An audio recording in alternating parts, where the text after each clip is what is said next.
Yeah, yeah, yeah, yeah. This the Brad and Memory Show. Yeah, this the Brad and Memory Show. Yeah, this the Brad and Memory Show.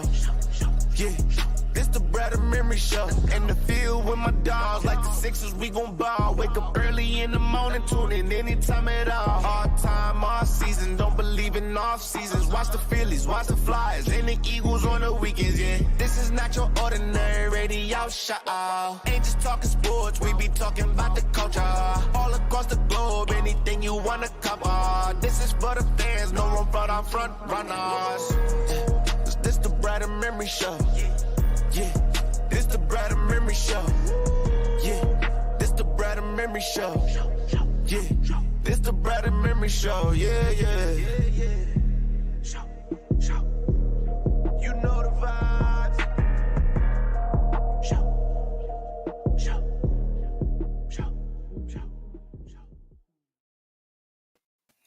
Yes, sir. Bradham Emery Show. Marcus Bradham, Justin Emery.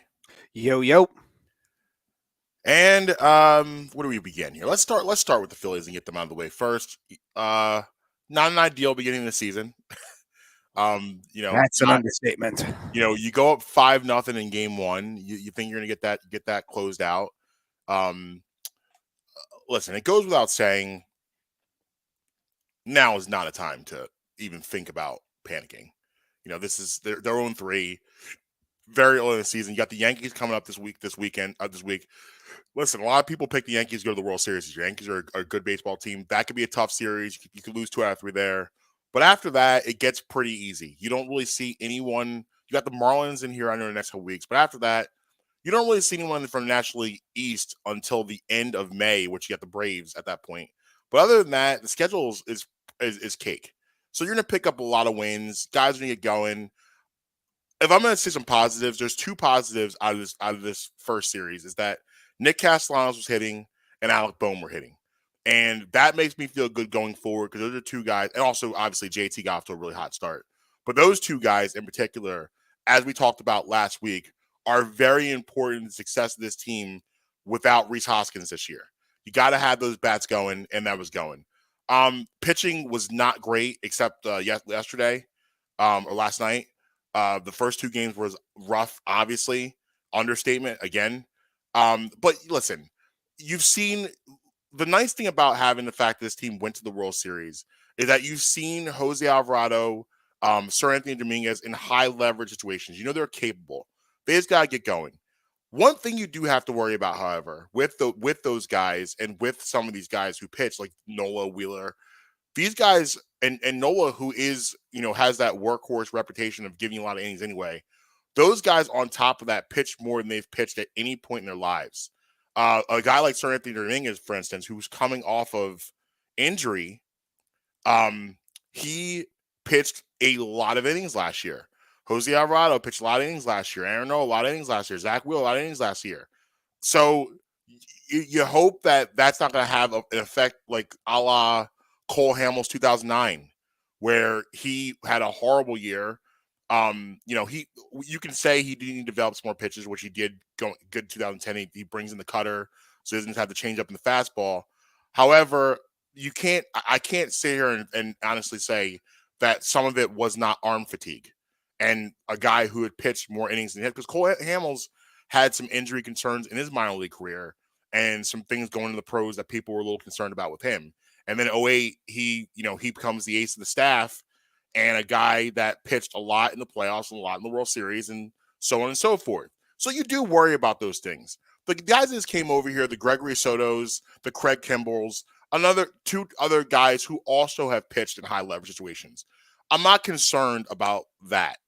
I'm not concerned about this week at all. Obviously, it's not what you want to see, but we have 159 games left. I think the pitch clock also see this World Baseball Classic thing, I think plays a part in this because, JT Realmuto and, some of these guys, they weren't playing under these new rules for basically an entire month. And, JT is a catcher who has to manage a staff, has to get used to this new way of working with his pitcher.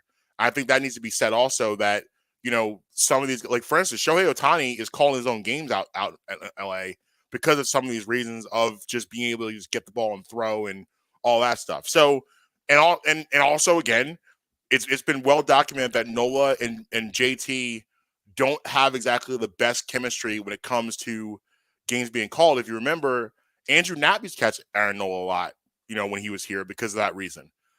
So yeah, so I think kinks need to be worked out. This is a good baseball team. I expect them to make the playoffs. I'm still in the 91 and 94 range. This doesn't change. Right? This isn't football. Like this isn't a football team going 0-3. This is a baseball team.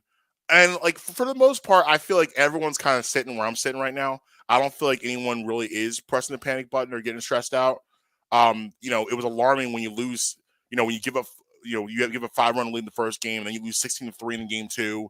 Yeah, that no one wants to see that. But listen, we're in early April. Schwarber's bat's gonna get going. You can count on Trey Turner, and I'm still kind of where I was last week. It's just that obviously losing 3 games to the Rangers definitely is disappointing. Yeah, if you get burnt out over the first 3 games of the season across baseball, you're not going to be in a good position come September. You're not going to be in a good position come July, let alone September. Right. So you can't get too worked up over it. I mean, it's not good that you got shelled 11-7 and then 16-3 with your 1 and 2 out there. But didn't Nola start 0-2 with a disastrous ERA last year? I'm a little concerned maybe that they're tired from last year, the pitchers.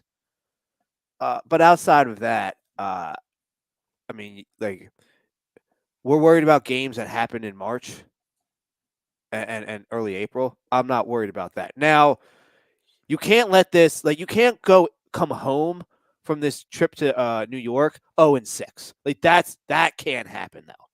Because you can't win a division in April, but you can lose a division in April. Like, if they get down 7, 8, 10 games, they'll never make that up. Now, you can say that's a little less pressing since you have 3 wildcard spots. I agree with you. However, I don't want to be playing catch up the whole year because we had a bad first week or 2 out of the gate. We just got to stay afloat till Bryce comes back. We don't have to be in the lead when Bryce comes back. You just have to stay afloat. However, going 0-3 is not what you want. Being the only team in your whole league that hasn't won a game isn't what you want. But it is far too early to go full panic. Like, this isn't like 5 weeks into the NFL season and we got to get all hands on deck. It's not like that. Now, at the end of April, if you're 6-15, maybe we need to have some conversations now, but not right now, not yet. Yeah, it's to be noted these guys played into November, like because of the delay of the season starting and everything like that. This went to November, and they started 2029 last year. Obviously, we want that to happen, like you said. But I mean, I gotta just stay the course right now until otherwise new information is presented. And right now, it's too early to talk about new information. I think that, however, is a blip. I will not accept the pitch clock, the play clock, as an excuse. The reason I won't is because everybody has to deal with it, and not everybody's playing bad right now. Just poorly, yeah. So that's why, if it was for, obviously it wouldn't happen. But if for whatever reason the Phillies were the only one dealing with that, I'd allow it to be an excuse. I mean, there's teams that went 3-0 this weekend, right? So I can't give it to that. Did you see the? Did you watch the game yesterday? Last night, I guess. Yeah, off and on, yeah. Did you hear the Bryce interview? No. So he gave an interview. First off, he could not have cared less about talking to those announcers. He wanted no part of that interview. And I understand he's injured, but they do it with players that are playing. I find it kind of outrageous that they're allowed to just do interviews with the players in the dugout during the game. Yeah, the interactive pieces of it is a little. But he basically said, I hate the pitch clock and I want to get rid of it. Now you got to understand, Bryce is also the same person last year who said, "I hate being the DH. I hate the DH. I don't want to. I don't want it to be in the National League." Then he was a DH, and this offseason he was like, "You know what? I kind of like having the DH position."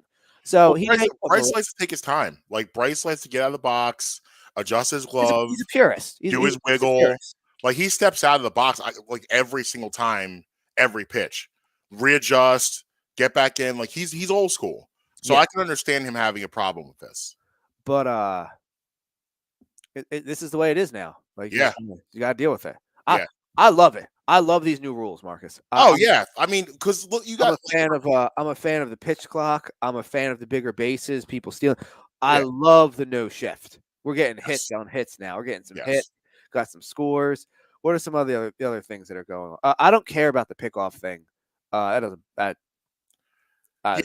that I don't care about that either. But like, if you think about it, for me, I think of like my 7-year-old son, who during the school year I love to take him to a game, but you know, you go down there at 7 o'clock and you have no chance of getting out of there. If you're staying for the whole game, you have no chance to get out of there till 10. Yeah. 10:15, 10:20. Like if you have a lot of hits, you might be 10:30, 10:45 for you out of there. Now we're home at midnight. Where these games, the average now is like 2:30, 2:45. Like, so now you're telling me I'm out at 9:30 if I want to stay for the whole game, and then we're home by 10:45. I could work with that. We could do that. But like, you know, and it's just, it's good of baseball to acknowledge that the attention span of the average human being has changed. It just has. Things have just changed. Like where with the invention of the cell phone, the smartphone, I should say, the invention of the smartphone, how it's just so easy to find 1,100,013 things to do other than, you know, watch a 9-inning game. They had to get with the times. Is there going to be a Bradham family outing at Citizens Bank this summer? Oh, well, for sure. For There sure will the be? Browns will be out. For sure. By the way, huge news. I know you're not a big wrestling fan, but WrestleMania 40 at the Link this year. I'm excited next year. I'm excited. Will you be there? Oh, yeah. I want to go. Oh, yeah. Is that what went on last night? Everybody was talking about? Yeah. Yep. Did you watch that? I did. Yeah, I Was did. it good? It was actually really good. Very, very, very, very good show. I saw the videos on Twitter of Snoop. Yeah. Well, Shane McMahon came back. I was about to say. Blows out his knee, his ACL. Blows actually his quad. He tore his quad. And Snoop just gets in there and improvises like he's been here the whole time. Awesome. I saw somebody was like, Snoop's out here just completing side quests. And then Snoop out here dropping people's elbows on people. Like, I also saw somebody put, I think it was actually Chad from TRP, put up on Twitter like a GIF of like somebody holding up like a rib and like shaking the rib and all the meat comes off. Oh yeah. Shane's legs. Yeah. Or his knee, I think it was. Yeah. It was, I mean, good on Snoop for doing that. I mean, not a lot of people would have had the wherewithal to know that the show must go on. Snoop is a showman. Yeah. So that was pretty cool. All right, yeah, so that takes care of the Phillies for now. We'll get back to them. It's a long season, so I don't want to spend too much time talking about them right now. I heard though, real quick, did you hear the Bryce update? What's the update? Topper said that if all goes according to plan, he could take BP when they get back. So we're just accelerating. We're on the Bryce speed train. And I believe I think it was John Clark that had the quote that minor league appearances before the end of April is not out of the question. So that puts us like early May. Like I really don't want to see him before Memorial Day. Well, you might not have a choice. No. Make no mistake. If we don't have a choice, I don't think you have a choice. Yeah, like if you're talking minor league, like how long is he gonna stay in minor leagues? A week? Well, no, I'm just what I meant by you don't have a choice is that the season's slipping away brings Superman back. Right. Like no, he'll see where's Single A at? That's in Florida. They won't send him down to Florida. No. They'll have him do. Double A, He'll Triple probably A. do he'll probably do a game in Double A. Maybe like 2 games in Triple A, and then he'll be back. Yeah. But all of those games will be at home if the schedule permits. If the Right. schedule doesn't permit, he will play 1 game at home and then come right back up. Right.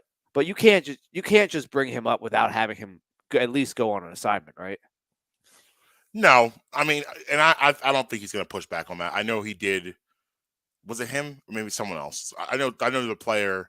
I think last year just wanted to just go up, but like I don't think he's going to have a problem with that, especially trying to get that swing back. I think that's reasonable. Yeah, I mean last year didn't in his minor leagues like debut he hit like 3 home runs or something? He had a lead off. Yeah, he hit the first at bat. He hit a home run. I think he had like a walk off double or something to win the game, which is Yeah, the minor league guys love when players like that come through. oh, are you kidding me?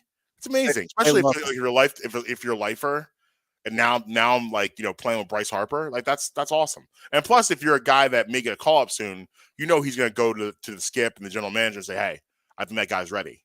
Yeah, I talked to him while I was down there. It's right. I think he has what it takes or whatever. So yeah, of course they love that. Do we know real quick right before we get up the Phillies? Do we know where Painter's at to start the year? Well, I mean, he was gonna be main roster, but he will be after he gets an assignment. Yeah, that's what I meant. Do we know where his assignment is?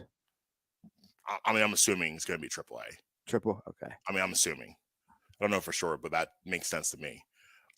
This will be our last show before the Sixers are in the playoffs. Yep. By the time we talk to you guys next week, the Sixers will be in the playoffs. Obviously, last time was ugly, not ideal, but it's definitely not an indictment of who they've been the whole year. Here's what I think. Here's what I want to say about the Sixers. I think it's very, very important to state. The Sixers, in my opinion, have every ingredient they need to not only get to the Eastern Conference Finals, get the NBA championship. The ingredients are there. I don't think that's a question of what they actually have. And this is really the first time that I feel like I can say that confidently. Like, we wanted to believe that in years past, but we knew they were missing certain elements and certain ingredients to get there. Mainly from a bench perspective, I firmly believe they have the ingredients to get to a championship, Eastern Conference championship, and the NBA Finals. The problem is that you have 2 other teams in your conference, the 2 teams that you're looking up at that have those same ingredients. One scares me way more than the other does. Even though they lost to the Bucks last night, they split with the Bucks for regular season. I think they match up really well with the Bucks. I actually like them. If I was picking a series against them and the Bucks, I would pick them. What the Celtics, I don't feel that way about. The Celtics always make me nervous. The way the Celtics are built, I think the Celtics match up very well with the Sixers. And I also think that the Celtics just have problems that I don't know the Sixers have the answers to. The Sixers also, they play the Celtics tomorrow night. I think this is a huge game because you haven't beaten them all year. And going in the playoffs, it would be really in poor form if you have to face them in the second round of the playoffs and you haven't beaten them once in the regular season. I think this is a major game for them on tomorrow night for them to win. I was about to ask you, would you play anybody? Yeah, absolutely. When do you shut them? After this game. After this game, I think that would have been the better way to word the question. Yeah, because you want to let that Achilles heal, let that Achilles keep healing with Harden. You want to give Embiid his rest. I think after this game, I'll shut it down. I think this game tomorrow night, in my opinion, needs to be played as a playoff game because all things considered, everything goes well in the first round. You're going to see the Celtics in the second round of the playoffs, and you got to have some sort of momentum and confidence. This is not what I wanted. I wanted the Celtics to pass the Bucks and us get the Bucks in the second round, but it's not going to happen. So it is what it is. This is what it has to be. This is what the unfortunate part is that this is going. If the Sixers do end up getting second round of playoffs and they play the Celtics, this will be by far, not even close, their toughest test in the second round of the playoffs. I think that Raptors team in 19, the Celtics is better than them. Obviously, they're better than that Hawks team. They're better than that Celtics team they played in 18. This is the best team they're going to play. And there's no shame in losing to the Boston Celtics in a series. Like, but because of all the failures and everything that's happened the past couple years, people are going to have a really hard time if they go down the second round again. And it's put the franchise and a fan base in a weird situation, knowing that, okay, we want to get the Eastern Conference Finals. We want to get there. Obviously, we want to get there. We haven't been there, but like, you're facing a team that is, if they're not the best team in the NBA, you're talking tier 1 of the NBA in the second round of the playoffs. And I can't give the Sixers tier 1 yet because they haven't won a series like this.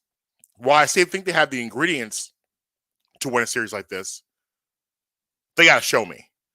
And they haven't shown us yet they can do that. So, the headspace going into the playoffs is a murky one at best, because you just see that giant looming. Like, the first round, I think right now they match up with the Nets. Okay, they're gonna obviously beat the Brooklyn Nets in the first round of playoffs. Like, come on. However, that second round is daunting. And it's daunting because of those 2 seeds ahead of you. Either or, even if you got the Bucks, even though I think they're going to be favored, the Bucks poses a difficult challenge also. The Bucks aren't a pushover. That by no means am I trying to be disrespectful when I say I would favor the Sixers over the Bucks. I just think the Sixers match up better with the Bucks. I like Giannis against the Sixers defense. I like, obviously, Embiid against, the Bucks. I like the guards against the Buck guards. I like all of these matchups. I like that.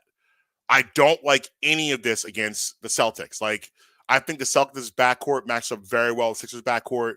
I think they can do things to frustrate Maxey. I think they can do things to frustrate Harden. And most importantly, I think the Celtics can do things to frustrate Embiid. I think, Al Horford has proven in the past that he can be formidable against Embiid. I think, that I would hope the maturity of Joel Embiid would shine bright against a guy like Horford and Robert Williams and that front line and everything. But listen, I'd be lying if I wouldn't say I didn't worried. So where is your headspace heading into this playoff run for the 5th straight year, 6th straight year? One of the two. So I want after the last, I don't know, week or so, 5-6 games. When was the back-to-back against Golden State and Phoenix? Was that last week? Yeah, that was the West Coast trip. Yeah, yep. Ever since then, it was those 2 games, then going into the Denver game. Prior to that, in my head, I said, okay, maybe I've been talked into that this can be different. Maybe they're going to do it. After that stretch and then up into including last night, I'm worried it's going to be the same old story. We've already seen it. They draw a inferior opponent in the first round. They dispatch them in 5 games.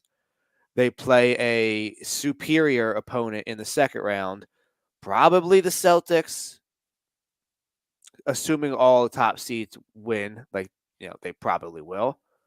You're going to draw the Celtics in the second round. You'll probably lose to them in 6 games, maybe 7. I don't think that they'll beat you in 5, though. That's the one thing. I don't think that you'll only win 1 against them as long as your guys are relatively fully healthy. You would hope. Yeah, I can. But Game 6 in Philadelphia, do I really want to see Boston celebrate winning a 4-2 series on that day? No. Have I already seen Game 7 losses in the second round for them? Do I want to see them lose a Game 7 in Boston? No. But I just feel like that's what's going to happen. Let me ask you this. Losing sucks all the time, obviously. Duh. What did it feel? So you lose in 7 in the Hawks, obviously, for millions of reasons people were upset about that, which I'm right there with you. You blow multiple double-digit leads. You're up 25 at home. It was a mess. If you lose in a 7-game series to Boston, Game 7 goes to overtime, you just run out of gas. Like, you lose, 131, 128 in Game 7. of you're in second round of playoffs. You will go to overtime. It's on their floor. You fight your heart out. Tatum hits a 3 with like 9 seconds to go. Kind of similar to the way they lost the last game here in Philly. One of those type of games. It's a war, game 7. How do you feel going into the offseason? I've seen that already with Toronto. I know how I feel. If you don't get to the conference finals, now I say this because I'm frustrated. Now, I will watch them next year, but I say this now out of frustration. Like, if you don't make it to the conference finals, I'm not going to watch you next year. Now, will I actually not watch them? No, I will. But it's the same thing about I haven't been to a Phillies game. I've said this before since Ryan Howard's last game, October 2nd, 2016. We looked it up. I haven't been to a Phillies game in 7 years. Now, I will go this year. They've convinced me to come back. I went to one Sixers game since the process ended. Now, I was a supporter of the process. I went 2 games during the process. I supported the process. But once you stop delivering on the promise of the process, I was out. I haven't been to a game in like 4 or 5 years for the Sixers. 6 years. Like the exception, I went to one last year for my birthday. Besides that, I haven't been to a Sixers game in 4, 5, 6 years. I've told this story before. I submitted a deposit for season tickets right after we traded for Harden for this season. And then after I saw how they lost in the playoffs this past season, I declined it. They said, well, your deposit is non-refundable. And I said, I do not care. I do not care that I won't get the money I've already given you back. I'm not giving you any more money because I don't believe in the team. And if we don't get to at least the conference finals, I don't need you to win the chip this year. I just need you to get to further than you have been going to, especially if we're all healthy. All right, so I want to stop this conversation right here because what you just said is leading directly into the next topic. Okay. Because the way you're speaking about the team is opening up a broader conversation to me about sports, about like, are we even having fun anymore? So no. I want to get to that after this. But before we do that, let's have a word from our sponsors. This show is sponsored to you by HelloFresh.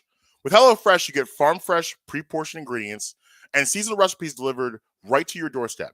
Skip trips to the grocery store and count on HelloFresh to make home cooking easy, fun, and affordable. That's why it's America's #1 meal kit. HelloFresh takes the hassle out of mealtime this spring by delivering pre-portioned ingredients and easy-to-prepare recipes right to your door. Skip the checkout line and get outside in the warmer weather because HelloFresh has dinner covered. Spend less time in the kitchen with quick and easy meals like HelloFresh's fast and fresh pineapple chicken tacos or falafel power bowls, ready in 15 minutes or less. Listen, guys, one of the perks of having a sponsor is sometimes you get some free stuff. And HelloFresh was kind enough to deliver us some stuff to our door for my co-host Justin and I to decide and try. And boy, was it phenomenal. There's tons of things in life that you eat that make you feel good while you're eating it. There's plenty of things I can name that make you feel good in that moment of eating it. But the question is, do you feel good after you ate it? With HelloFresh, not only did I enjoy my meal, I felt good after I ate the food. It felt great. I didn't feel like, I did too much. The portion sizes were great. And not just did my wife and I love it, my kids loved it too, which is awesome. So do me a favor, guys. Go to HelloFresh.com/Bremy50 and use code Bremy50 for, get this, 50% off plus your first box ships free. Again, 50% off and your first box ships free. Listen, guys, just do it. Go to HelloFresh.com/Bremy50 and use code Bremy50 for 50% off plus your first box ships free. Listen, this is a no-brainer, and this is America's #1 meal kit. So go ahead and get over there and give them a try. We are still in the throes of March Madness, people. Championship game tonight. I don't know who you got. You got UConn. You got San Diego State. Well, I know who you should have. That's my bookie. Whether you're filling out multiple brackets, betting on the eventual national championship winner, or simply looking for player and game props, MyBookie has you covered. Getting started with MyBookie is simple. Visit the website online, make your first deposit, and use promo code BESHOW to claim an exclusive deposit bonus. That's promo code BESHOW to claim some extra money on top of your initial deposit. With hundreds of thousands in prizes for March Madness and weekly blackjack tournaments, you can turn your game day into payday with MyBookie. Bet anything, anytime, anywhere. This show is also sponsored to you by Native Sunscreen. I love the feeling of soaking up the sun this time of year, but with all that time in the sun, I'm always worried about protecting my skin. But with Native Sunscreen, I can give my skin the protection it needs and soak up some much-needed sun. Native's quick-absorbing, ultra-sheer, hydrating, and lightweight sunscreen formula offers broad-spectrum SPF 30 protection from UVA and UVB rays. All Native sunscreen is made with a 20% active zinc oxide formula that is dermatologist tested and suitable for sensitive skin. All Native sunscreen is made with oils derived from plants that seal in skin moisture and is vegan and cruelty-free. Choose from one of Native's 3 delicious but subtle scents like coconut and pineapple rosé or sweet peach and nectar for your face and body. Or try Native's unscented options. With all Native sunscreen, you get protection from the sun that is free of chemical active oxybenzones, oxytanes, and ovibenzones, which makes Native sunscreen compliant with the Hawaii Act 104, which was passed in an effort to protect Hawaii's reefs. Give your skin the protection it deserves with Native's mineral sunscreens. Go to native.com/Bremy or use promo code Bremy at checkout to get 20% off your first order. That's native.com/Bremy or use promo code Bremy at checkout. native.com/Bremy or use promo code Bremy. What was your favorite HelloFresh meal? I don't want to mess up the pronunciation because it's not beef fajitas. It was a Mexican dish with beef inside of it, rolled up, Pico de Gallo on top, the special sauce they gave us. Man, it was amazing. Did you get the buffalo chicken one? I did. I haven't made it yet, but I'm excited. I'm excited to have it. Awesome. Yeah, it was really good. And the cool thing is, like, for me and you and I are pretty good in the kitchen. Yeah. But if you're not good in the kitchen, it doesn't matter. It's cooking for dummies. It gives you all the instructions right there, and you can walk your way through. And I just feel, and like, honestly, one thing we were worried about with the family, like, sometimes they say family meals, but it's not really a family meal. Yeah. It's like a family meal who doesn't like to eat. Like, we're a family that loves to eat food. And like, the portions were perfect for everyone to enjoy, have seconds, and really enjoy the meal. It was really, really good stuff. I was very, very impressed with them. Yeah, it was delicious. So back to what you said at the end of that. Like, obviously, the frustration for you for the Sixers is palpable. It's coming through the screen loud and clear. And you're not alone. I'm not going to single you out because you're like most people in the city and most people in sports in general. But it's opened up for me a much broader conversation piece of surrounding sports in general. You know, the LeBron-Michael Jordan debate has had a residual side effect that I think no one is prepared for. I think that debate and the way we look at those two has changed the entire complexion about how we look at sports, period.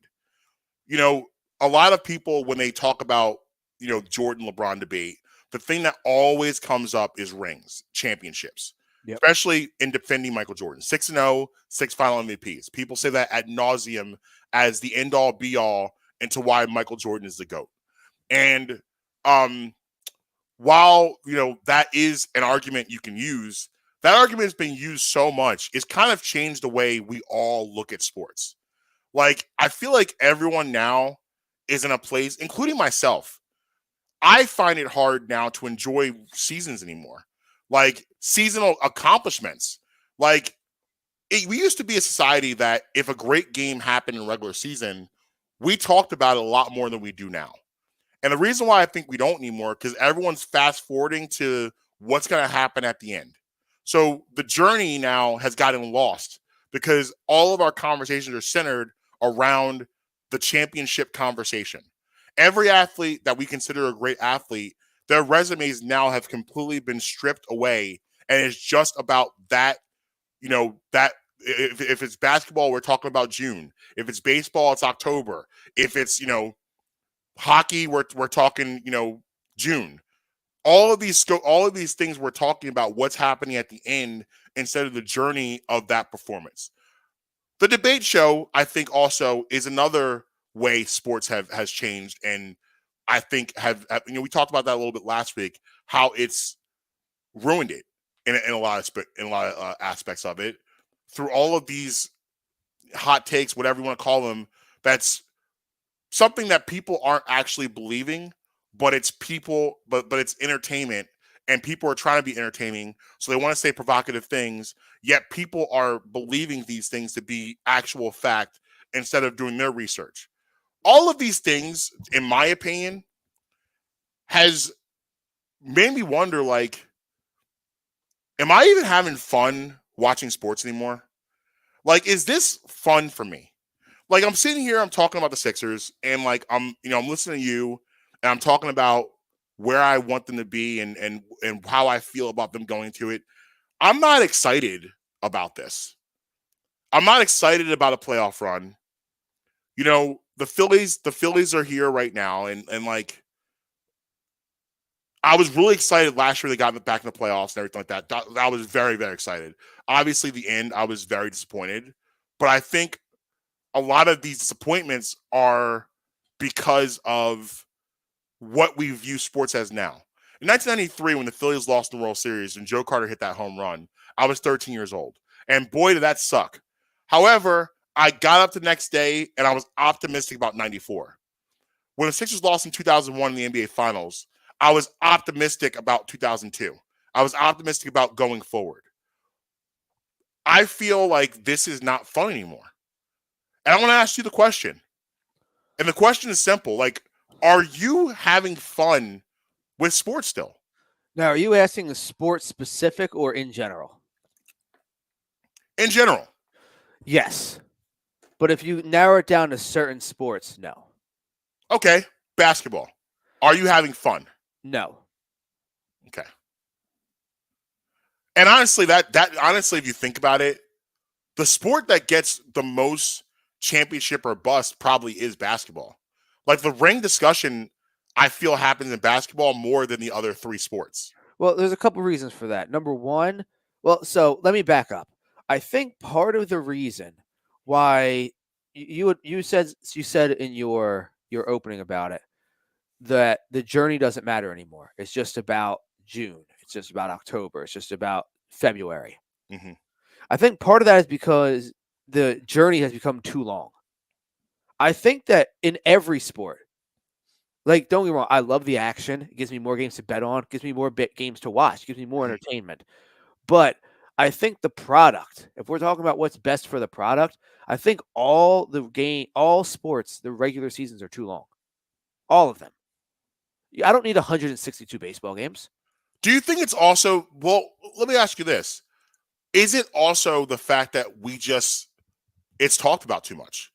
Like, the fact that I can go downstairs right now and they're talking about something involving sports. Right now, I have on TV1 right here. I have on FS1. I have on TV2 here, ESPN. They're both talking.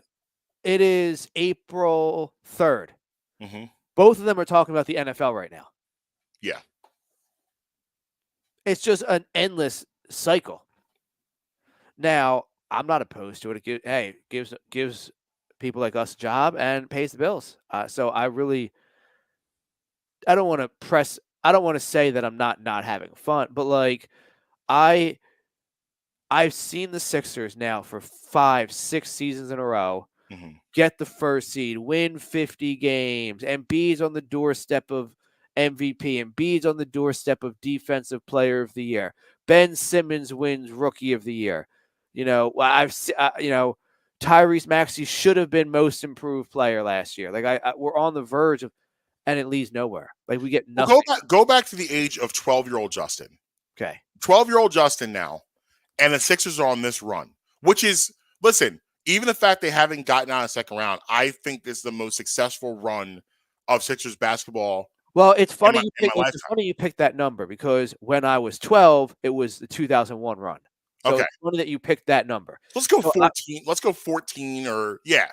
So- yeah. What are you feeling if you're in the midst of this? Are you still feeling the same frustration? Probably Or are you not. just having fun? Well, part of it is also is I've seen a championship in baseball now. Yeah. I've seen a championship in football. Yeah. I do not care about a championship in hockey, respectfully to the Flyers. Like, if they win, I'll be on Broad Street in orange, black. Make no mistake, I'll be there. But I don't care. It's not a necessity. I need a Larry O'Brien trophy. I need to see it. I need it. I need to be there. I need to watch the Larry O'Brien trophy come down Broad Street. I have to see it. Right. I want to see more Lombardis. I want to see more commissioners' trophies. I have to see, though, the Larry O'Brien. Right. And when Embiid is gone, if you thought the process was a tough time, wait till you see what this team looks like when Embiid is gone. Right. And every year that passes is a missed opportunity. Yeah. Like, we've said it before many times on the show. He's not going to be a guy that plays till he's 35. At least not effectively. Right. And what's he, 28, 29 now? Right. Something like we need, he's been in the league now 9 years, and we haven't been out of the second round. Yeah, the unfortunate, one of the unfortunate aspects of this whole thing is that when the process was finally completed, the Eastern Conference was just much better than it was in that process era. Imagine if this started where they got in the playoffs like 2013, 2014. They probably have a ring by now. They're at least in the finals by now. It's just that this Eastern Conference is way better. Like those old, like Toronto teams, those Indiana Pacers teams of the 2015s, like those teams, this team beats those teams. Yeah. It's just that what it is what happened is Giannis happened, and the pairing of Tatum and Brown. Those are the two things that are keeping you. Like that Kawhi, he was only in the East for 1 year. Like, and you just happen to play him. It is what it is. Like that happens. You ran into the cyborg on his cyborg season. Like nothing you can do about that. And you could have never predicted Giannis. No. Like no one. Like you go back to Giannis when Giannis was drafted his rookie year. Nobody predicted that this kid had that dog in him to become this guy. Like Giannis is a self-made individual. Yeah. That you just that doesn't come along every day. Yeah. And like he said, when I retire, I have enough money, you'll never see me again. Where's Tim Duncan? I love that quote. Nobody knows. Where is Tim Duncan? Isn't he an assistant coach somewhere? He is. He goes with the Spurs. But like his point was, but for a while you didn't see Tim Duncan. He wasn't doing commentary. He wasn't popping up in interviews. He just disappeared. But which is awesome. But for me, like going back to is this fun? I just wish I could, and it's just never gonna happen because things have just changed so much. But I wish I could go back to the way I thought about sports and watch sports when I was like 10. When I was so excited for everything. I'm not gonna, like, for instance, like this first round against the Brooklyn Nets, we're gonna watch, but are we gonna be pumped up for game one? No. Because I expect them to win this. No, but that sucks. That's not like I hate that. I have felt that though for my whole life. Like when it's an inferior opponent. Yeah. I'm just speaking for myself. I can't get up for an inferior opponent. I can't. Yeah, but like you think about when you're younger though, it's the playoffs. So even though even when you should come out and, for instance, 2001, beat the brakes off of them. Like that's what you should come out and beat you should beat the Nets in 5. By the time 2001 rolled around, the Indiana Pacers, who had been a top dog in the East for years, they were on their way out. They were an 8th seed.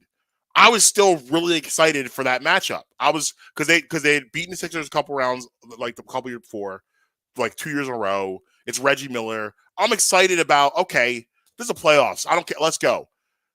And like, I know I'm not going to have that next week. And like, but it's Boston. It's a rivalry. So I'll be jazzed up for that. Yeah, we'll be ready to. But I'll be more scared, excited. I just want to say fearful. this. I'm just going to say this right now. I don't expect it to happen. If for whatever reason they don't get past Brooklyn,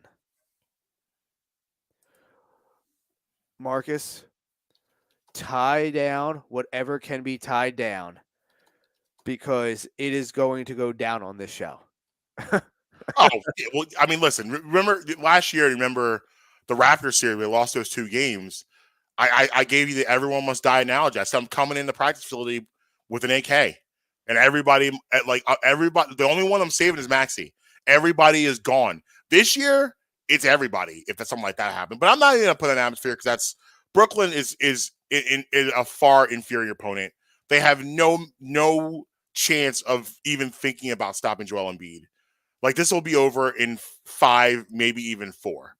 So I'm not worried about that. And you need that, because you need to save all your energy for Boston, because Boston is going to be a war. It's going to be a war. Do I think Boston's going to beat them by 50? Now, here's what it is, though. If you can go up there and snag game 1. Yeah. If you can go and snag game 1, that changes everything. Right. I believe no, you're 1,000%. That does change everything. And that's when you're playing a team that's really good. It's just, do you think they're going to snag game 1? And exactly. That's the thing for me. But even with an improved Doc Rivers this season, I think he's been better this year. Yeah, I mean I agree. I like for real quick before we move on, but I like the Sixers' depth. If they do this, I want to see D'Anthony Melton out there closing games. My depth lineup is Melton, Maxey, Harden, Tucker, Embiid. That's my closing 5. I think that's your best defensive 5. And Melton gives you another knockdown 3-point shooter also on the floor, but he also can defend. And the only guy out of that, Harden I think he's a better defender than he's given credit for. He's not elite, but he's better than people give him credit for. But I think with, obviously Embiid is your protection, and then Tucker out there with Melton also, I think that allows Harden and Maxey to not have to worry so much about their defensive assignments, knowing that you have those 3. So that's what I'm looking for there. But again, last show before the playoffs, so I wanted to get into all that stuff. Love it. You watched the game yesterday, the college game? Caitlin Clark. I had LSU money line plus 130. A call by you. Listen. Everybody I spoke to about the game was like, "No, you gotta take Iowa. You gotta take Iowa." Yeah, listen, Caitlin Clark has been the 2 straight 40 pieces. She's been running through the tournament. But I gotta tell you what's awesome. It's pretty cool that this has put more eyes, this tournament, on women's basketball than it's had maybe ever. Like, everyone's been talking about this tournament, LSU, Reese talking about Clark. It's been fun, and even better, I'm hoping Caitlin Clark stays for 1 more year. She's not eligible to come out. Oh, good. Because next year you're gonna get the Caitlin Clark Paige Beckers, because Paige Beckers will be back off her ACL, so you'll have that conversation. That'll be fun. Yeah, she can declare next season. Yes, which I fully expect. I actually I was saying to Amber, I was like, I might have to go get me a Caitlin Clark jersey. I might have to give me Iowa 22. My first women's jersey ever. I have a WNBA Aces skier. There you go. That. Yeah, I might need to give me I definitely want to pay. And now we got Candace Parker on the Aces. Yeah. It was fun. Yeah, it's been fun. I've watched a lot of the tournament of the women's side this year. It's been fun. It's been really, really good basketball. Really competitive. UConn will win tonight, right? Say that again? Yeah. UConn will win tonight. I mean, here's the thing. San Diego State's really good defensively, but UConn's just been blowing out everybody. I was going to say, would you consider UConn a blue blood? Yes. They're back. They've been gone for a little. They've been dormant for a little bit, but yes. In the college basketball world, they've been I would too, but I feel like from the things that I've read recently, we are in the minority of thinking that. Well, I don't I put them in the same category of the Dukes, Carolinas. UConn when I was growing up, UConn was in Yeah. that conversation. Especially the year. women. Yeah. Well, women, no brainer, yes. But the men also were at top tier. So yeah, I definitely believe they're in that conversation. They're in the blue blood. Yeah, no question. Yeah. Yeah. All right, you got top 5 for us? So I do. So I wanted to come up with a top 5 to honor us. Oh, And okay. the fact that we are now back going video. No, we didn't go anywhere. We still did the show. We just stopped doing video for a little bit. Yeah. Now we're back. So Yeah. I wanted to do the top 5 Justin and Marcus moments not on the show. Okay. Okay. Number 5, we're going to go back to September 5th, 2020. You remember this? Yeah. Pandemic birthday. Rolling up to a party with a certain song playing. Yeah. With not the right crowd for that song to be playing until. Too early. So number 5 was Marcus's 40th birthday party. Yes. Yeah, had a great time. Like that was a tough year because obviously that was still in the throes of COVID, but we still managed to throw down. Oh, we had land, we had a water slide, we had a nice spread. Amber and the sister-in-laws killed it. It was a great time. Yeah. And I can safely say though, I have no idea what town we were in. Vineland, New Jersey. That's where we were. We were in Vineland, New Jersey. Not a lot going on there. No, not at all. On there at all. Number 4, Marcus's first tailgate. Yeah. Eagles last year. Yeah. So it's a cold. What was it? December, January day. It was either late December, or early January. It was a cold winter day. Night game at the Link. Yep. Marcus, unfamiliar with what a tailgate is. Yes, no idea. Him and Amber show up. Here we are.